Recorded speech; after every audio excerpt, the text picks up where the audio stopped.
Are you evil? Somewhat. He is former KGB officer. Deliberately did such an evil thing. Murder was afoot.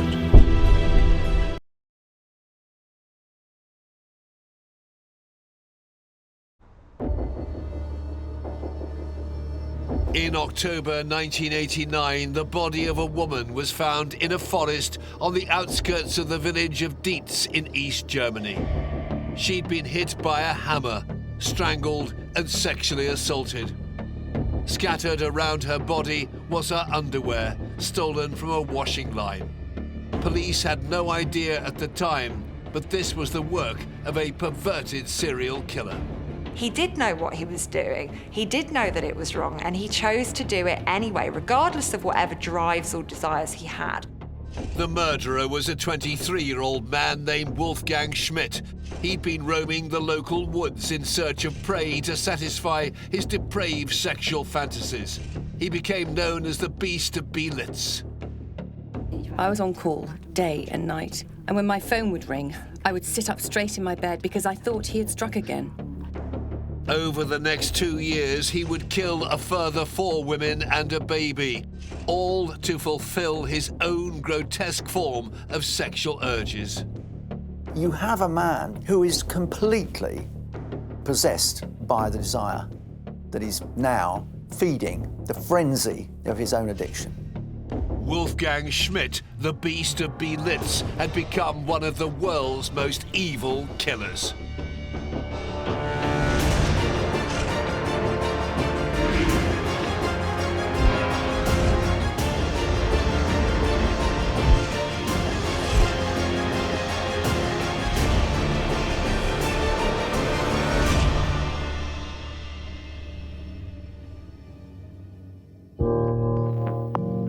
Wolfgang Schmidt had brutally killed 5 women and an infant during his near 2-year-long killing spree. He committed his crimes in and around the forest near the town of Beelitz in East Germany. But when he was finally captured in 1991, it was after the fall of the Berlin Wall, and so he faced the courts of the new unified Germany. The trial began on the 20th of October 1992, just 2 weeks after Schmidt's 26th birthday. The public gallery was jam-packed. Not one more person could fit in. Everyone wanted to see Wolfgang Schmidt. This, of course, has to do with the sensationalism. It's also clear the more difficult, the more terrible the crime, the more people are fascinated. Schmidt had murdered 5 people and attacked 3 other women in an attempt to get sexual gratification from his unique perversion, stealing and soiling their underwear. The only way he could do this was if they were dead. There are some elements of the most extraordinary humiliation in Schmidt's acts towards women. And there can be no forgiveness for that. He was literally out of control. He was quite literally fulfilling his own fantasies at the expense of whomever might get in his way. It moved the whole country, all of Germany, not only the vicinity of Berlin and Brandenburg. It was on the national news. Germany was moved. Despite the extreme violence and sexual elements to his crimes, when he was found guilty and sentenced to 15 years in prison, Wolfgang Schmidt showed little remorse for his actions. I think he was embarrassed, but he was not ashamed about anything, least of all the murders. During the trial, it became clear Schmidt's motive for killing was to indulge his fantasies for wearing women's underwear and defecating in them to reach sexual satisfaction. He was diagnosed with a fetish called coprophilia. Coprophilia is a very rare paraphilia, and it's basically a sexual arousal around human waste, around excrements. People becoming sexually excited around this substance. So it's very, very rare to see this, even amongst serial killers. Any kind of major fetish almost always becomes uncontrollable. The same is true of someone who gets an intense satisfaction, as in this case, from wearing women's clothes. That satisfaction, along with coprophilia, is a very dynamic mixture. In time, Schmidt's bizarre and murderous acts would earn him 2 monikers. He was called the Beast of Beelitz and was also labelled by some as the Pink Giant. He became known as the Pink Giant because he grew to be a 6'1", 6'2" tall man, and he loved pink underwear, ladies' pink underwear, which was part of his fetish. This killer's story begins just over 50 years ago. Wolfgang Schmidt was born on the 5th of October 1966 in the small town of Lenin near Potsdam in the former German Democratic Republic. He, along with his younger brother, grew up in a rural area just outside the town. Well, the family is the first institution in which we start to learn about men and women's roles in society and about their relationships with one another. So what we see in our family in our early years, we take to be our benchmark for normal. According to a psychologist's report, Schmidt's unusual desires began early. Wolfgang Schmidt ist auf den Fetischismus. Wolfgang Schmidt discovered his fetish by coincidence when he went through his mother's closet as a 6- or 7-year-old boy and discovered lingerie. Gestoßen and then he put that lingerie on. Dann hat sich bei ihm, he had the need for a loving, symbiotic relationship with his mother, und über diese Intimwäsche, which he was able to establish by wearing her lingerie. diese symbiotische Beziehung herstellen können. At first, Schmidt says he felt a childlike pleasure from wearing his mother's underwear, and it became a substitute for a close maternal relationship. Well, many children are going to experiment. They're going to play when they're youngsters. They're going to try on the clothes of their parents, their siblings. This isn't something that is completely out of the ordinary. But the real key for me here is it's the reaction of other people when a child engages in this behaviour. Is this something that the parent is going to make them feel bad about? Is it something that the parent's going to make them feel ashamed of? Or is it something that's just going to be brushed off and okay, it's fine, they're just playing, they're just experimenting? According to Schmidt, his mother reacted with horror. And she started to lock her underwear away. But Schmidt had already developed a fondness for wearing his mother's undergarments. When he discovered that defecating and urinating in them increased the overall pleasurable sensation, he could not stop. The thing about him starting to soil the underwear, it could have been maybe he was wearing the underwear when everybody was outside the house and then he heard a noise. He's a kid, he gets scared, you can't really control it, and it just happened right there. He didn't intend to. And as he did, something else came over him that he don't know what it is. But it was something that made him go, wow, I like this. Not a sexual thing. He just simply felt a different excitement. And when a kid likes something, they'll go back to it.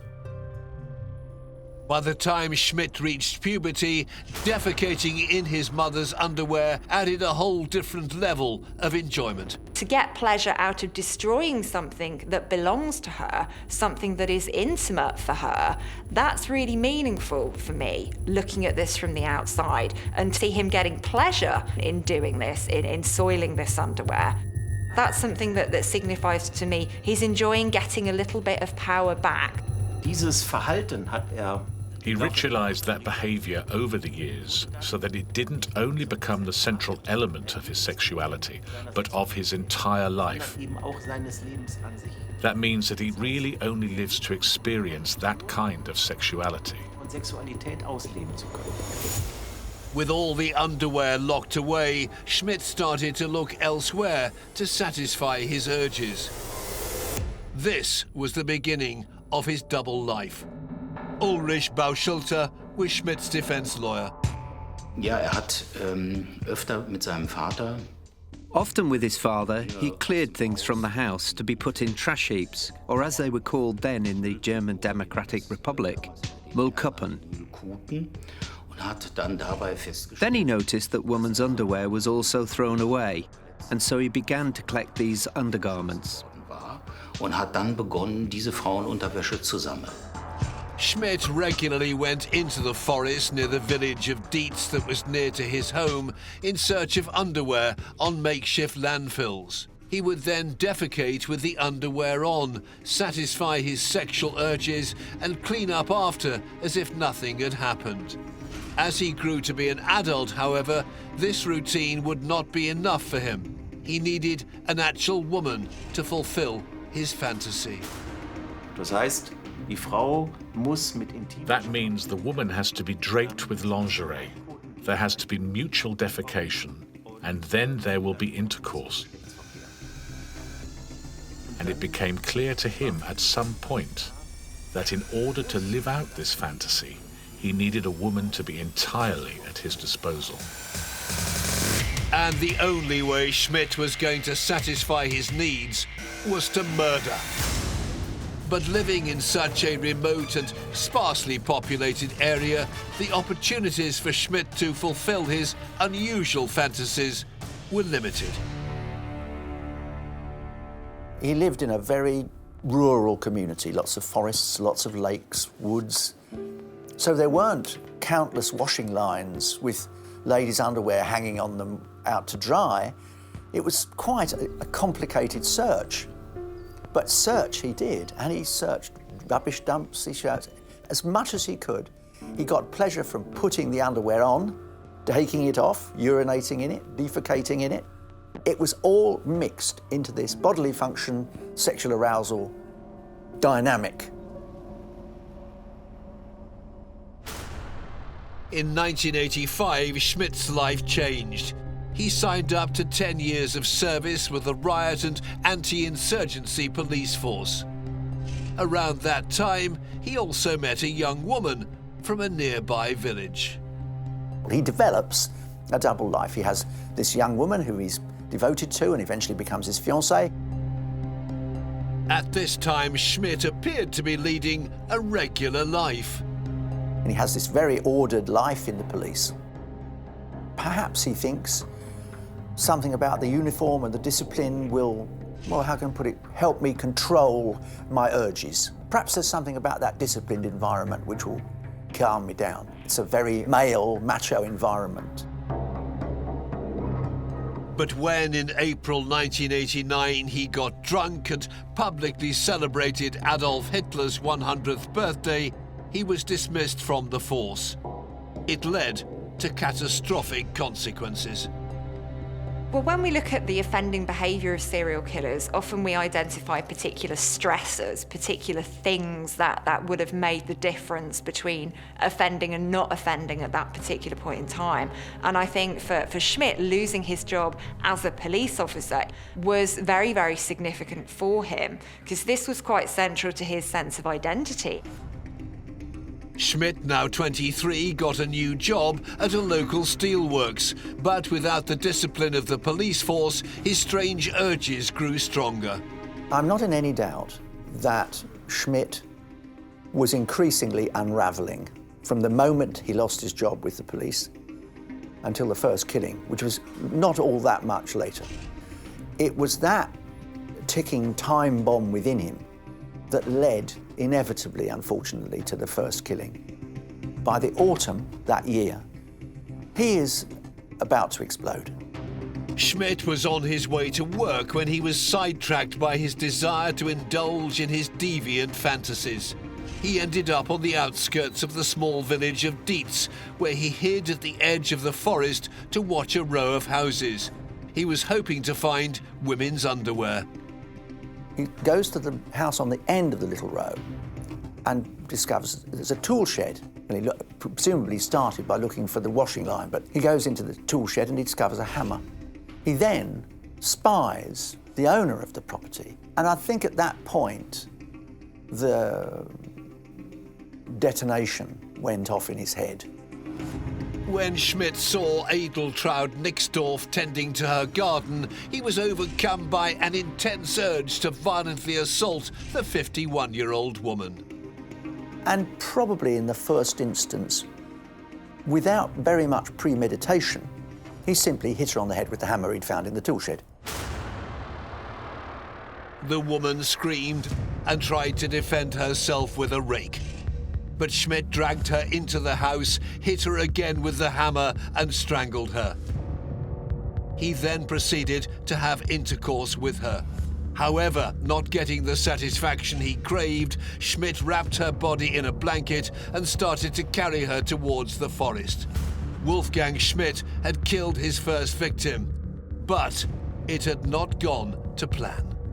In terms of his first killing, that reality didn't quite live up to the fantasy that he had in his head. So, of course, he was going to continue to try and create that fantasy and make it a reality. Schmidt had been spotted when he carried his victim into the forest, and the police were called to the scene. The witness gave a description of a very tall, strong and athletic man.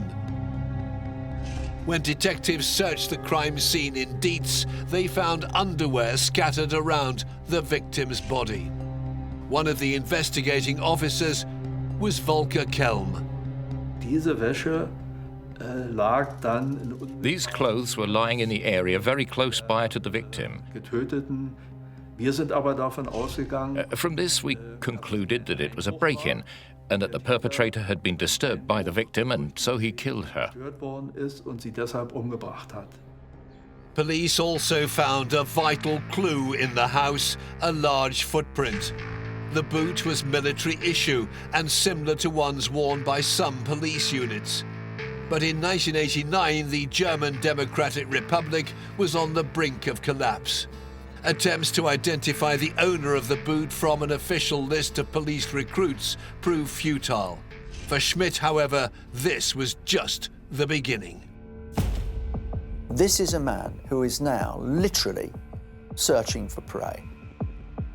He wants nothing more than victims, and he doesn't really mind which shape and form they come in. They could be older, they could be younger. What's important is they are submissive. On the 24th of May 1990, Schmidt rode his bicycle to meet friends in Fesch, about 8 miles from the town of Beelitz, when he saw a sign pointing to a landfill. Although there weren't copious washing lines for him to search, there were increasing numbers of illegal landfills in which were deposited underwear of all sorts and shapes and sizes, be it slips, bras, knickers, all kinds. And that became Schmidt's happy hunting ground. While Schmidt searched the landfill for women's underwear, he was disturbed by a noise. He spotted a 55-year-old woman, Christa Naujoks, who lived in a caravan next to the landfill. He did not care about the age of his victims at all. In the fantasies of a perpetrator like that, the victims appear faceless and ageless a lot of the time. So it's not about who I do it with, but rather about what I do. And with him, the central element of experience was his fetish. As Schmidt approached his victim, she screamed. He put his arm around her neck and started to tighten his grip. But Christa managed to get away. Schmidt then picked up an electric cable and caught up with her. He strangled Christa to death, dragged her into the forest, and sexually abused her. The first 2 murders were really spontaneous. Wolfgang Schmidt didn't intend to kill anyone. That's not why he was out there. But he learned by committing the first 2 murders, firstly, that he was capable of doing it, and secondly, that when he had sex with corpses, it was especially arousing to him. By the time police arrived at the crime scene, Schmidt had already left. Having now found a way to get his deadly needs met, it wasn't long until Schmidt tried to overcome another woman. By now, you have the classic behavioural trait of escalation. First murder, the autumn, October of 1989. Second murder in May 1990. Not much longer, again in the summer of 1990. In July, Schmidt was at a landfill just outside the city of Brandenburg. He had already found underwear and pornography when he realized he was not alone. He spotted his next victim, a 58-year-old woman. This time, Schmidt was carrying a knife. He approached and stabbed her, but did not kill her. He then dragged the woman to a more secluded place. He renders her unconscious and he's about to rape her, but he gets interrupted. So he's nearly got to the point where he's fulfilled his fantasy, where he's made his fantasy reality, but he's been stopped in doing so. Schmidt fled the scene. The woman was found in time to call an ambulance. She survived, but was unable to give a description of her attacker to the local police. With no formal identification made, the police could take the case no further. At this point, they did not make a connection with the previous killings. Schmidt lay low for 8 months, but he could not control his urges, and it would not be long before he struck again. When he gets to the fourth victim, he goes prepared, essentially. He's got a knife. He's absolutely determined because he's nearly reached the point that he wanted to reach. He's nearly managed to have sexual relations with a woman who is submissive, who is unconscious. And he's absolutely determined that he's going to make this happen. So there's a real sense of urgency in him now. And he's a very, very dangerous man. On the 13th of March 1991, Schmidt attacked Inga Fischer. The 34-year-old woman was walking home through the forest near Beelitz. She was stabbed by the killer with a knife from behind. And here too, based on the way it was done and in the circumstances, we couldn't establish connections with any previous incidents. The modus operandi, the way it was done, was different. One was struck with a hammer, one was strangled, one was stabbed. 2 were older women, this time a younger woman. On a forest path, a cottage, a rubbish dump. Because we didn't have any matching clues until then, it was hard for us to see any connections.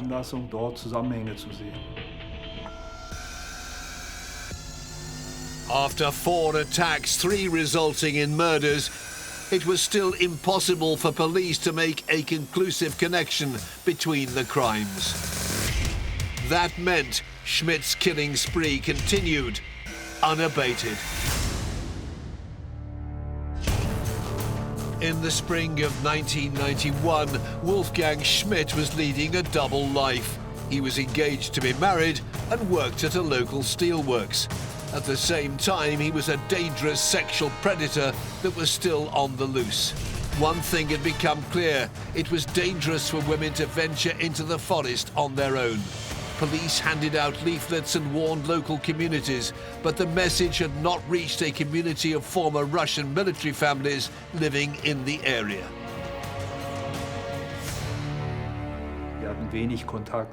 They had very little contact with the people in the area, and so probably didn't notice what was happening. One should add, tragically, that they were just about to go back home. Just 9 days after killing his last victim, Schmidt was prowling the forests behind a hospital. He spotted a Russian mother, Tamara Petrovskaya, and her infant son walking home through the woods.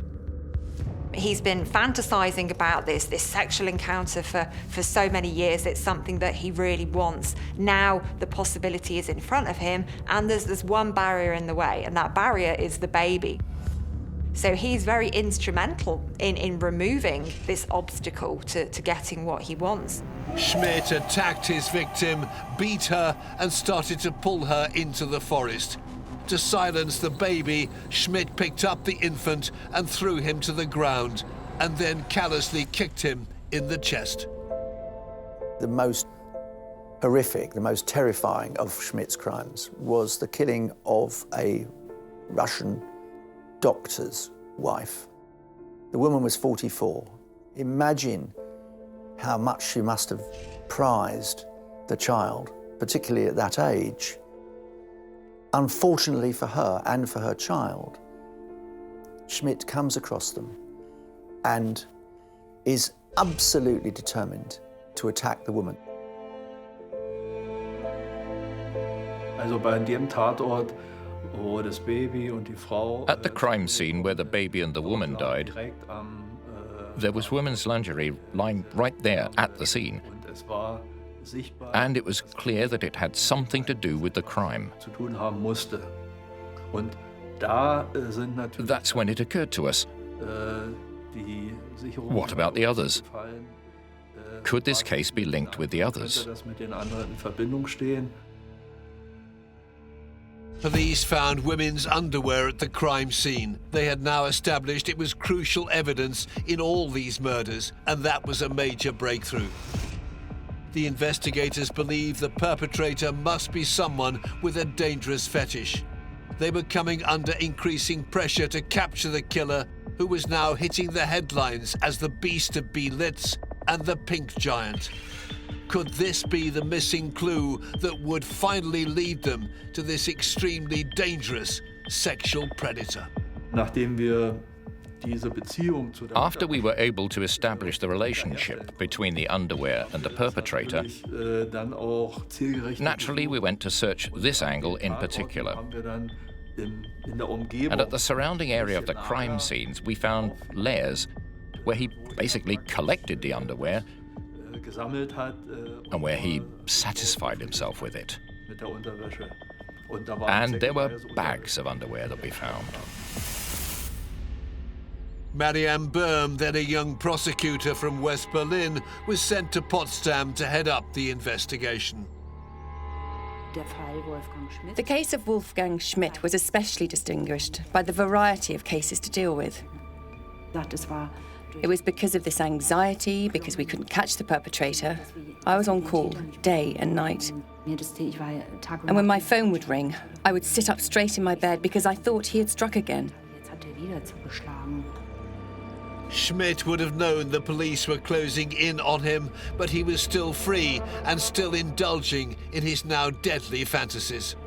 The main reason why it was tricky for the police to put all the clues together to go after Schmidt is there are two types of serial killers, or two main types of serial killers. One is victim-based serial killer, and the other one is action-based serial killer, or the violence-based serial killer. The victim-based goes after a specific kind of victim.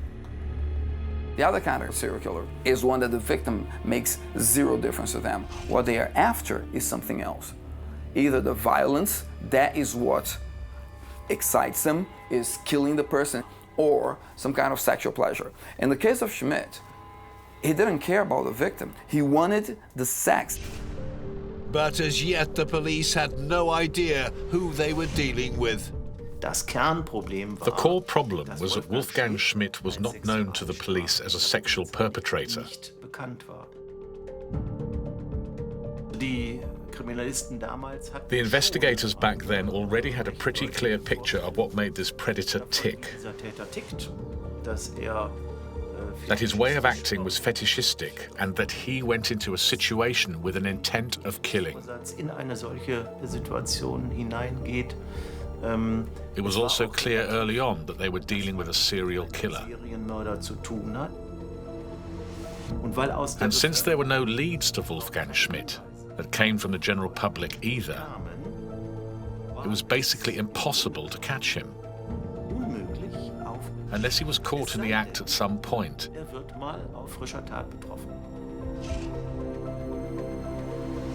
That means they were looking for a needle in a haystack.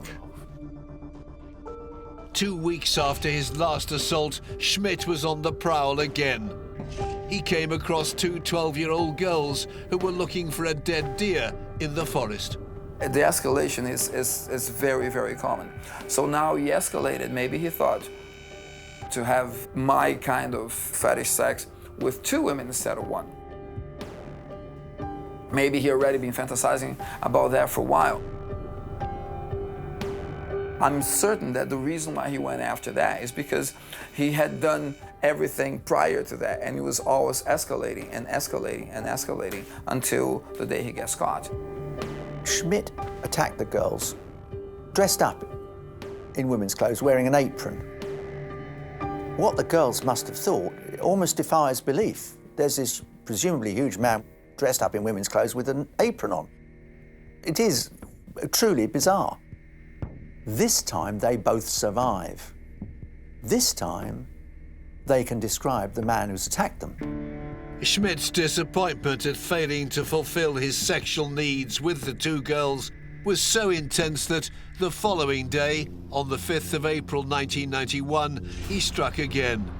He broke into the house of a 66-year-old woman, Talita Bremer, while she slept. Schmidt found her underwear and became highly aroused. He strangled her to death and then sexually defiled her body. What we've got to remember is here is a man that did have some control over his behaviour.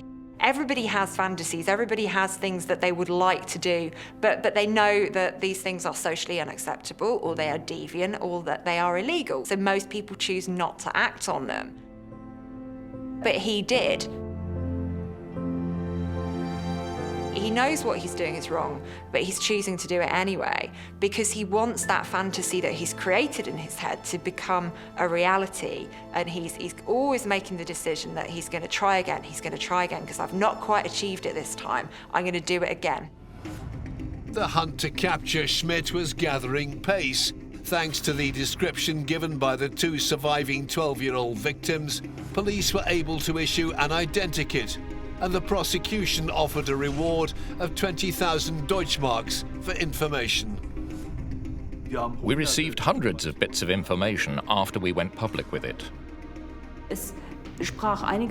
There were several things that pointed towards somebody that lived in the area, that was out and about, that had some sort of occupation that made him wander the forests, but that was all we knew.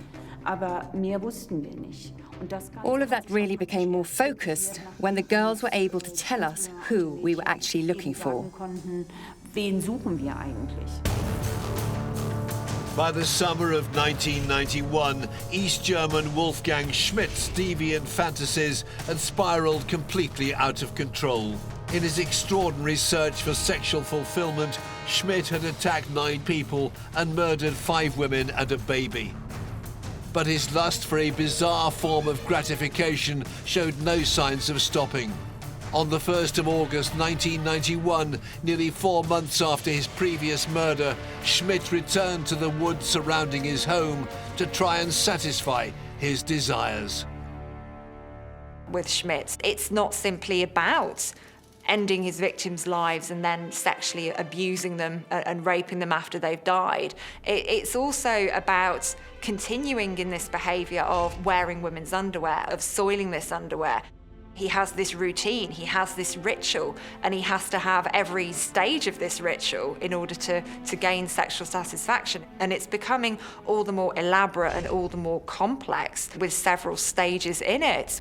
Wearing women's underwear, soiling the underwear, identifying a victim and assaulting that victim. And all of those elements need to be there for him to have satisfaction from it. Alert to his perverse and murderous activities, the police were now determined to catch the serial killer known as the Beast of Beelitz.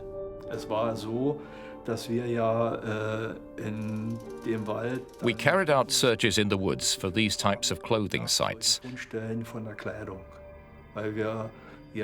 because we firmly believed that there must be more to find.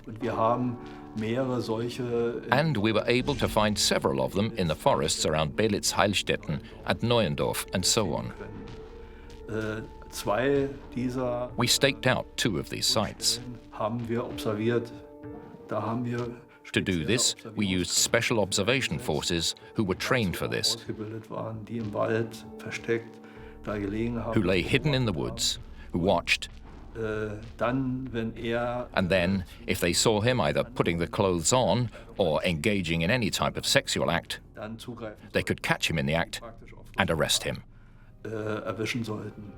While the police lay in wait, Schmidt, wearing a bra under his jacket, was spotted gratifying himself at another site by 2 passers-by.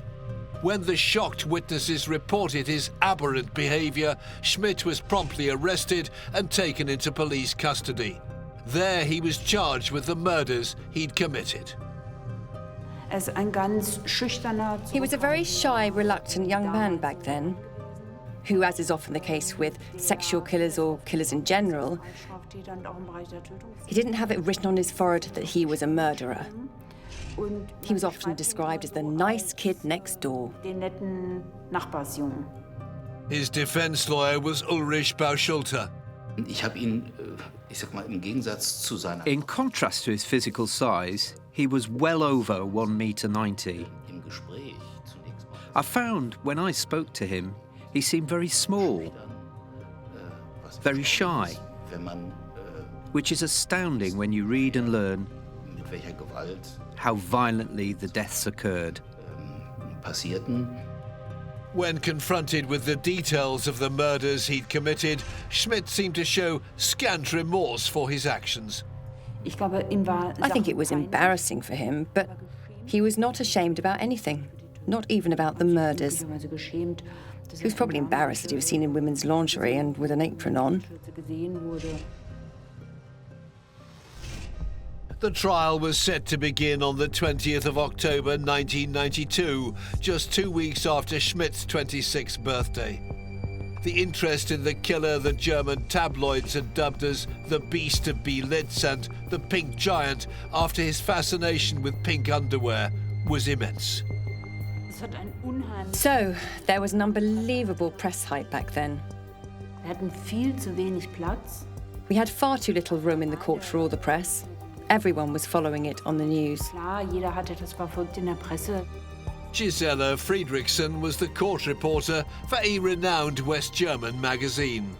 At the beginning, everyone knew that Wolfgang Schmidt had killed many women. And then, gradually, all the details came out into the open through reports in the tabloids. And it became very clear that he must be a very disturbed person.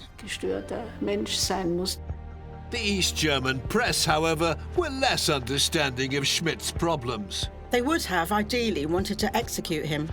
They would have cut off everything that could be cut off from his body, and so on. Schmidt's mental health was assessed by Professor Wilfried Rasch, who was the leading German forensic psychiatrist of his time. Professor Rasch explained it brilliantly to the court, how Wolfgang Schmidt developed throughout the years. It began during his childhood, in the search to have a closer relationship to his mother. And that naturally evolved into something else as time went by. That was fetishism and also transvestism. A combination of these, which together with inclinations towards coprophilia, changed and became established. Even when we look at cases of serial killers, we only come across a handful of cases where people have engaged in this type of behaviour. And unfortunately, if something like this isn't nipped in the bud, isn't recognised early on, it's something that's only going to get worse. Schmidt had shared his most intimate secrets with the psychiatrist, including revelations about his habit of defecating in women's underwear and then wearing it back to front while pleasuring himself. Professor Rasch concluded that Schmidt's sexual fantasies began to grow, and at some point the balance tipped over and he decided to try to do this with a woman. But when Schmidt failed to achieve sexual gratification, he snapped, and that's when his killing spree began. When the desire got stronger and stronger, it ended in those murders.